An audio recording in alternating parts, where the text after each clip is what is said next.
Sitting or standing? Okay. Hello, hello. Hello? Hello.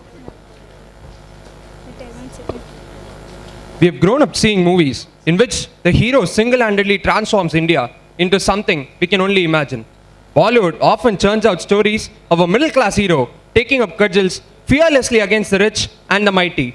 We end up thinking how wonderful it would have been if there was one such person. Enter our guest for the day. A former student of IIT Madras, from where he dropped out to follow his interests. He graduated in arts and in law from Allahabad University and did his MS in philosophy from Princeton University. In his formative years, he was drawn to public activism, influenced by his father, Shanti Bhushan, a lawyer and former law minister of India.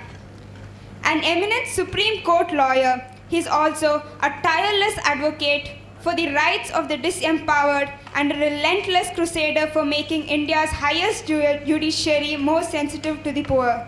In his tenure as lawyer, he has appeared in some of the most high-profile cases seen in our country, which include the Narmada Bachao Andolan case, Bofors case, Doon Valley mining case, Right to Information case, and many more.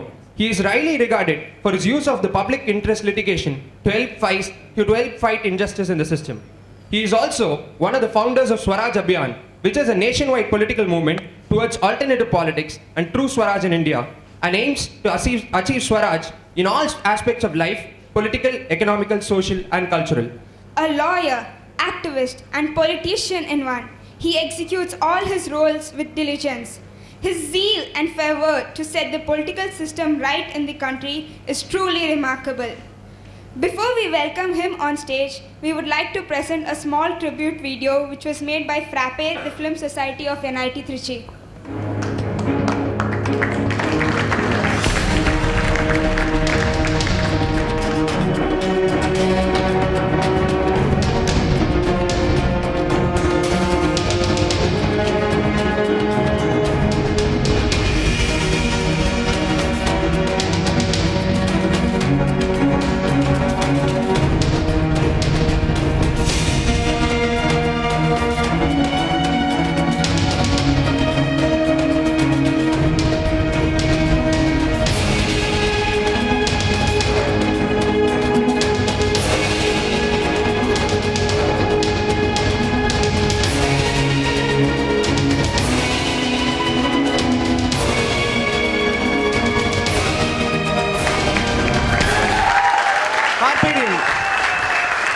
Carpe Diem takes immense pride and pleasure in bringing to you the final guest lecture of Festember 2015 by none other than the Shivaji, the boss of India, of our realistic India, the much acclaimed lawyer and founding member of Swaraj Abhiyan, Mr. Prashant Bhushan.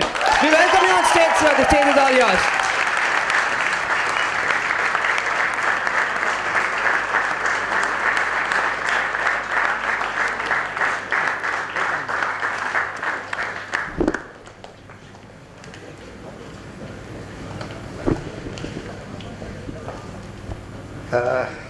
Thank you for that rather overwhelming introduction, presenting me as a Superman or a superhero.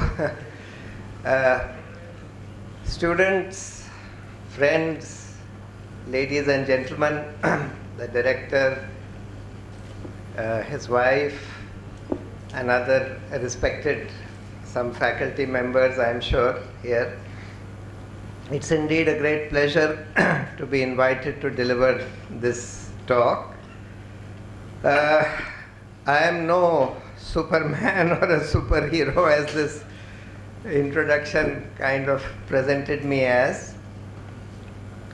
I am just an ordinary person, an ordinary lawyer who has tried to take an interest to understand that is about what is going on in our country, what is going on in our world, what are the kind of injustices that are taking place. And I have tried to do in my own small way whatever I could or whatever I thought I could in order to remedy those and make this country and our society a more just and a more humane place to live in. However, I have been asked to talk about corruption and my PILs related to corruption, and therefore that's what I am going to talk about today. Corruption, as you all know, is a very, very serious problem in this country. It has been a very serious problem for many, many years, and it was because of that there was a major anti-corruption movement in this country some years ago, in which I am sure some of you also participated in. Many of you must have, at least many of you would have participated in it. Others would have watched it very carefully and eagerly, because it was something which we thought would transform the nature of corruption, would drastically bring down corruption in this country. Why did that movement take place? What was the reason for that? One, you see, if you look at corruption, you can look at it in many ways. One of the ways in which you can look at it is what I call looking at the supply and demand of corruption. The demand for corruption increases if your laws, your policies, and your systems are such that by giving a bribe to somebody in the government or whoever is in authority, you can earn or make enormous money or profit out of it. That climate, so that means it's also called a rent-seeking climate, or the availability of rent-seeking in a society, which to some extent determines what is called the demand for corruption.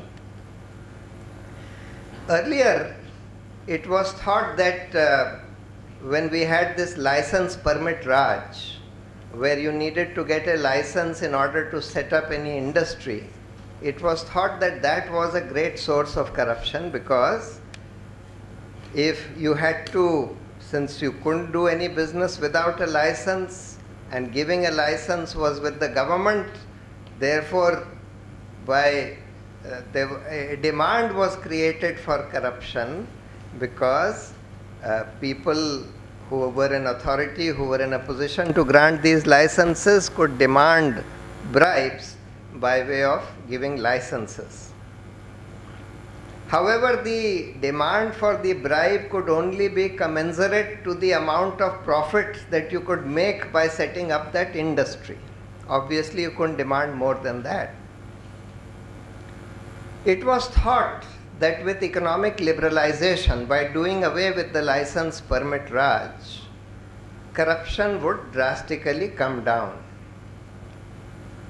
Now, we did away with the license permit Raj to a very large extent in the decades starting with the 90s, or actually it started in the 80s itself, but certainly after this, what is called the Manmohan Singh or the Narasimha Rao Manmohan Singh era, 1991, with this economic liberalization, most of license permit Raj was done away with. But corruption did not decrease. In fact, corruption, in many ways, at least the quantum of corruption increased very drastically from a time when Bofors used to be the largest corruption scam, which was actually in a defense contract. So, of course, corruption could be for giving licenses, could be for giving contracts, government contracts, etc. Bofors was a government contract to purchase these guns. 4% of the value of that contract was supposed to have been paid by way of a bribe, 64 crores. 1600 crores was the total value of that contract. 64 crores was supposed to be the bribe.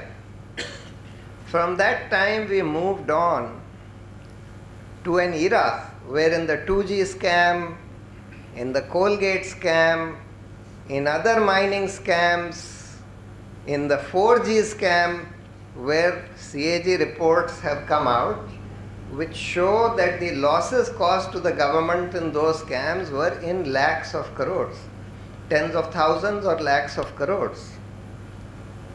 Now, and therefore obviously the bribe must have been commensurate to that, must have been clearly in tens of thousands of crores or in thousands of crores. So what happened? See, economic liberalization did mean doing away to a very large extent with what was known as the license permit Raj. But unfortunately, economic liberalization in India came to be characterized to a very large extent by this drive towards privatization. So we had privatization of public sector industries such as Hindustan Zinc, IPCL, VSNL, various other such industries, which is also known as disinvestment. We had privatization of monopoly services such as electricity distribution, even water distribution. These were monopoly services which were run by the state. We started privatizing those. And we had privatization of other natural resources such as mineral resources, and with new technologies, even airwaves, which are also a kind of a public resource, they came to be privatized. Private companies were given airwaves for running mobile telephones, for running FM stations, for running television stations, for extracting minerals, etc.